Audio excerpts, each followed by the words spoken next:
Hello student, आज का हमारा विषय रहेगा समूहन रीति के द्वारा बहुलक की गणना किस प्रकार की जाए, यानी कि ग्रुपिंग मेथड का प्रयोग करके मोड कैसे कैलकुलेट किया जाए।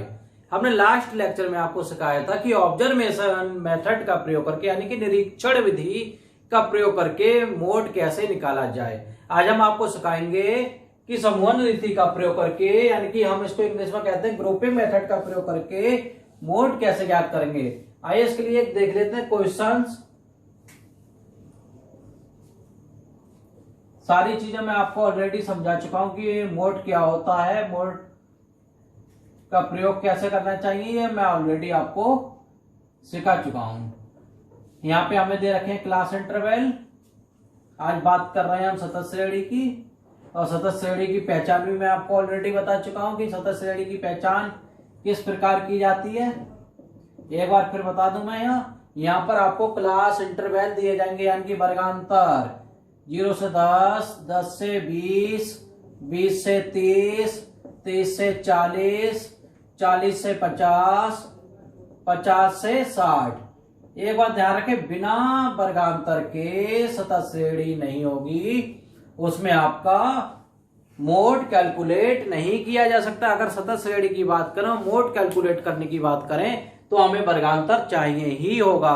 और हमें क्या चाहिए, दूसरी चीज हमें चाहिए होगा यहाँ पर बारंबारता, यानी कि फ्रीक्वेंसी। फ्रीक्वेंसी हमारी हो गई 2, 4, 6, 3, 9, 1। ये हमने फ्रीक्वेंसी ले ली। ठीक, अब हमें यहाँ कैलकुलेट करना है ग्रुपिंग मेथड का प्रयोग करके किस तरीके से आपको ग्रुपिंग मेथड का प्रयोग करना है। फॉर्मूला में आपको ऑलरेडी डिस्क्राइब कर चुका हूं, एक बार क्वेश्चन कराऊंगा फिर समझा दूंगा। फॉर्मूला में हम यहां लिखेंगे calculation of mode bye grouping method. Grouping method के द्वारा मोड की गणना करना।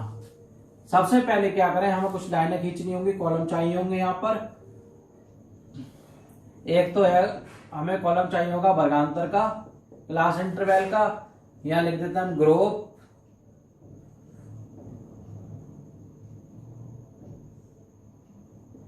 ग्रुपिंग।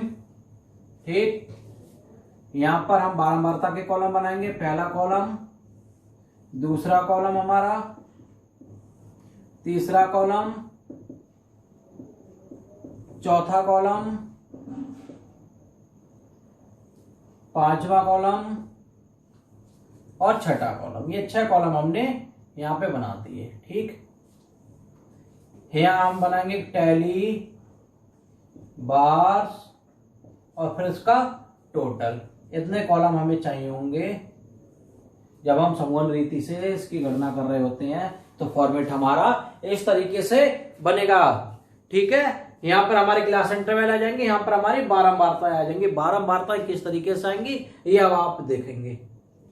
सबसे पहले क्या करें, आप लिख लें क्लास इंटरवल 0 से 10, 10 से 20, 20 से 30, 30 से 40, 40 से 50 और 50 से 60। बारंबारता लिखें। सबसे पहला कॉलम है जो बारंबारता दी गई होती है, वो सबसे पहला कॉलम कहलाएगा यहाँ पर ग्रुपिंग मेथड में। फिर इसके बाद अगले कॉलम में हम चलेंगे। अब देखिए, पहले कॉलम में तो हम सिंगल ही लेंगे सारी चीजें। अब सेकंड कॉलम में आप आ जाएं। सेकंड कॉलम में क्या करेंगे, 2-2 के जोड़े बनाएंगे। क्या करेंगे, 2-2 के जोड़े बनाएंगे। कि जैसा कि इसका नाम है ग्रुपिंग, ग्रुपिंग करनी है हमें। इनको अब जोड़ा बना लिए, देखो 4 और 2 कितने होंगे, 6। इनको जोड़ते जाएंगे। हमने क्या करा, 2-2 के पेयर बनाए, यानी कि 2-2 के जोड़े बनाए। अब इन जोड़ों को जोड़ लो, 6 3 9, 9 1 10। अब पहली संख्या छोड़ दी जाती, फिर अगली संख्या ली जाती ग्रुपिंग के लिए। ये यहां से ली।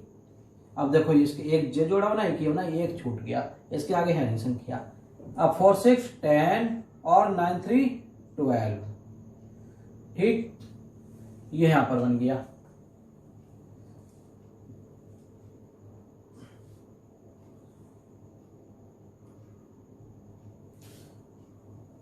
अब नेक्स्ट कॉलम में आओ, चौथे कॉलम में आ गए। अब बनाएंगे हम 3-3 के जोड़े बनते हैं। कितने के, 3-3 के। 4 6 10 2 12 9 3 12 1 13। अब नेक्स्ट कॉलम में आ जाओ, फोर्थ में। फोर्थ हो गया, फिफ्थ में आओ, पहला नंबर छोड़ के अगले नंबर से जोड़े बनाओ 3 की। अब ये देखो 9 और 1 दो संख्या रह गई, इन्हें छोड़ देते हैं हम, क्योंकि इनका जोड़ा नहीं बनना, हम 3 3 के पेड़ की बात कर रहे हैं हम। 6 10। अब पहली संख्या छोड़ चुके हैं, अब दूसरी संख्या छोड़ो। ये देखो 6 3 9 9 18 हो गया। ठीक, जो छूट जाएगी संख्या वो छोड़ देते हैं, जो सिंगल रह जाए या डबल रह जाए, यानी कि 3 3 की जोड़े में। अब क्या करेंगे, अब ये देखेंगे हम बारंबारता बार लगाएंगे, की बारंबारता सर्वाधिक है। हर उसमें देखेंगे, हर कॉलम में, पहले कॉलम में देखो सर्वाधिक बारंबारता कितनी, 9 है। इसके आगे एक बार लगा दिया। अब इसमें देखो सबसे ज्यादा बारंबारता कौन सी है, 10 है। अब 10 के सामने कौन कौन से फ्रीक्वेंसी है, 9 है, 10, इनके सामने एक एक बार लगा दिया ऐसे। ठीक, अब देखो इसमें, इस वाले में सबसे ज्यादा बारंबारता किसकी है, 12 है। 12 के सामने कौन है, 3 है और 9 है। ठीक, अब इसमें देखो सबसे ज्यादा बारंबारता किसकी है, 13। 13 के सामने कौन कौन है, 3 9 1 3 3 9 1। ठीक, समझ गए। अब अगले वाले कॉलम में आ जाओ। यहां देखो, अब यहाँ सिंगल रह गए हैं। अगर क्वेश्चन आगे बढ़ता है तो आप ये बार बढ़ जाएंगे। 13 के सामने कौन कौन है, 6 4 3। 4 के सामने एक बार, 6 के सामने एक बार, और 4 के सामने देखो बार ध्यान से लगानी है आपको। ठीक, अब 3 के सामने एक बार आ गया। अब 18 के सामने कौन कौन है, 6 है, 3 है, 9 है। 6 3 ये 9। पांचवी संख्या के लिए क्या करते हैं, एक तिरछी लाइन खींच देते हैं। अब क्या करेंगे इसके बाद, ये तो हमने बना लिया ग्रुप। अब ये बार निकल आए, हमने टैली बार लगाए, टैली बार का टोटल कर लेते हैं 1। ये देखो आप 2 4 5 2। ठीक, अब ऑब्जर्वेशन हो जाएगा यहां पर। ठीक,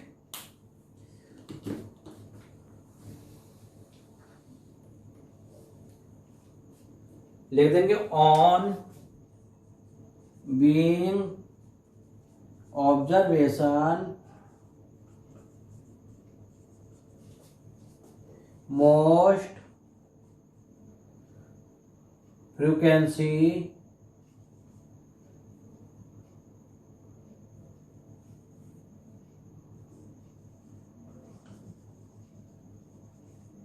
is 9।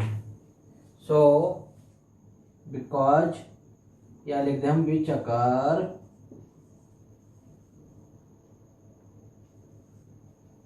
कितने बार आई है, 5 बार, 5 टाइम्स।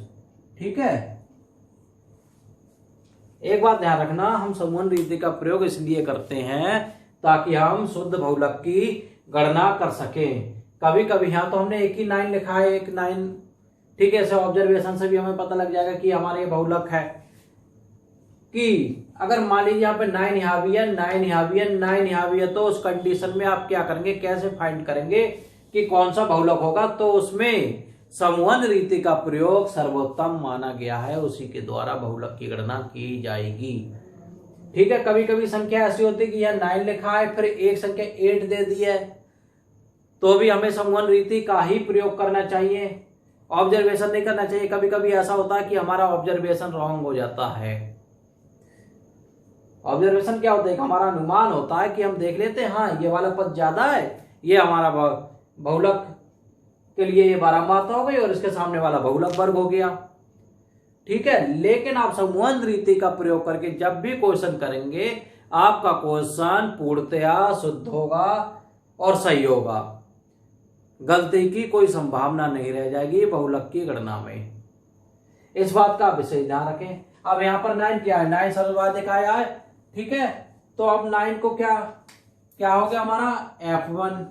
यहां देखो 9 के सामने पहले वर्ग निकाल देते हैं, 5 टाइम्स, तो हमारा क्या हो जाएगा, मॉडल क्लास क्या हो जाएगा, 40 से 50।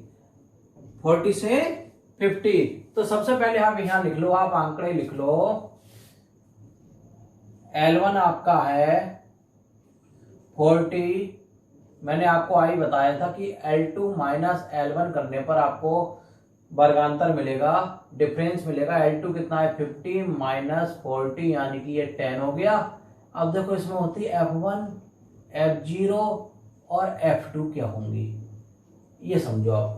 F1 वो बारंबारता होती है जो बहुलक वर्ग के सामने होती है, जिसके आधार पर बहुलक वर्ग ज्ञात किया जाता है, वो हमारी क्या होती है F1। ठीक है, फ्रीक्वेंसी फर्स्ट, उससे पहले वाली फ्रीक्वेंसी क्या हो जाएगी 0, फ्रीक्वेंसी 0 कहलाएगी। उसके बाद वाली फ्रीक्वेंसी 2। ठीक है, समझ गए इस चीज को। ये 9 हो गई, ये हमारी कितनी हो गई 3 हो गई, और ये हमारी 1 हो गई। अब आके देखिए, अब एक फॉर्मूला का प्रयोग करेंगे। फॉर्मूला हमारा हो जाएगा Z इक्वल L1 प्लस हमारा formula F1 minus F0 upon 2 F1 minus F0 minus F2 into I. हमेशा याद रखें, फॉर्मूला याद होना चाहिए, तभी आप क्वेश्चन सॉल्व कर पाएंगे। कि मान लीजिए आपने ये इतना वर्क कर लिया और आपको फॉर्मूला ही नहीं पता है, तो क्वेश्चन कैसे सॉल्व होगा? या तो आप फॉर्मूला रॉन्ग लगा देंगे या क्वेश्चन छोड़ देंगे। इसलिए फॉर्मूला याद होना बहुत जरूरी है। फॉर्मूला हमेशा कंटेस्ट करते रहें। कभी कभी बहुविकल्पीय प्रश्नों में पूछ लिया जाता है कि बहुलक का फॉर्मूला कौन सा। कई तरीके से थोड़ा गलत भी लिख के देते हैं, एक सही करेंगे, एक तो आपको सही फॉर्मूला लिख देंगे, पूछेंगे निम्न में से बहुलक का सही फॉर्मूला कौन सा है, तो आप टिक कर देंगे उससे, जो सही होगा आपके 1 या 2 नंबर पक्के हो जाएंगे मल्टीपल चॉइस क्वेश्चन में। ठीक है, इसलिए हमेशा फॉर्मूले याद रखें, चाहे कोई भी क्वेश्चन हो, किसी भी क्वेश्चन का हो, सबके फॉर्मूले याद रखें। आप उसके लिए क्या करें, एक चार्ट पेपर ले आए मार्केट से, और चार्ट पेपर पे जो स्टैट के फॉर्मूले हैं हमारे मीन मोड मीडियन के, उनकी सीरीज के हिसाब से उस पर चार्ट पेपर पर लिख लें। और जो आपका स्टडी रूम हो, उसका स्टडी रूम में किसी दीवार पर उसे लगा दें। जब भी आप उसमें एंट्री करेंगे स्टडी रूम में, आप बार बार फॉर्मूला देखेंगे, इससे फॉर्मूला आपको याद हो जाएंगे। सबसे इजी वे है फॉर्मूला याद रखने का। ठीक है, आइए अब क्वेश्चन पर आते हैं। L1 हमारा कितना है 40 प्लस F1 कितना है 9 माइनस 0 कितना है F0 3 है upon 2 into 9 minus 3 minus F2 कितना है हमारा 1 और इंटू आई कितना है 10 भाई।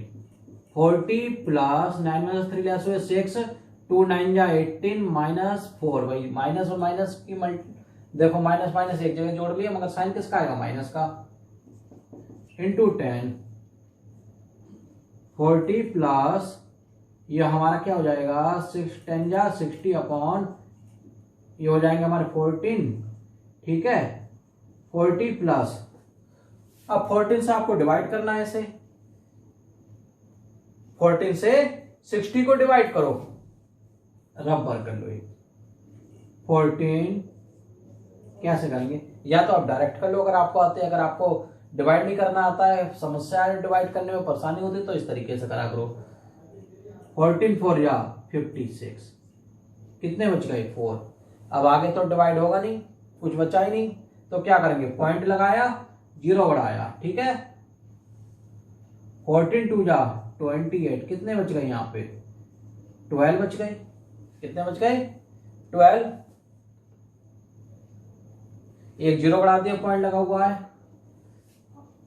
14 8 जा 112, 14 8 जा 112, कितने बच गए 8। ठीक,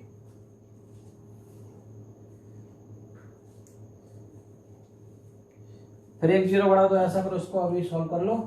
14 5 जा कितना हो जाएगा 70, कितने बच गए 10। अब ऐसा कर छोड़ दो, ये आ गया हमारा 4.285। देखो ध्यान से देखना, बहुत ध्यान से देखने का क्वेश्चन है। 40 में से 4 ऐड कर लिया, ऐड करना तो मैं आपको ऑलरेडी सिखा चुका हूँ किस तरीके से ऐड करते हैं। 44.285 हुआ। अब हमने आपको बताया था कि पॉइंट के बाद 2 अंकों तक मान शुद्ध माना जाता है, तो क्या करेंगे 5 है, अगर संख्या 5 है या 5 से ज्यादा है तो उसका 1 बन जाता है और जस्ट पहले वाले में ऐड हो जाता है। 44.28 है 29 हो जो 29 हो गया ये। ठीक है, दिस इज मोड। अगर यहाँ पे 4 होता बाई चांस 5 से कम है तो छोड़ देते हैं। तो हमारा क्या होता है 44.28। ओके स्टूडेंट, जब भी आप बहुलक की गणना करें, अगर वर्गांतर दिया गया है या डिस्क्रीट सीरीज दी गई है तो संबंध रीति का प्रयोग करके बहुलक की गणना करें, इससे आपका बहुलक पूर्णतः शुद्ध एवं सही आएगा। ओके स्टूडेंट, अगर आपको ये लेक्चर समझ में आया हो, चैनल को सब्सक्राइब कर दें, लाइक कर दें और शेयर कर दें। Okay, thank you, have a nice day.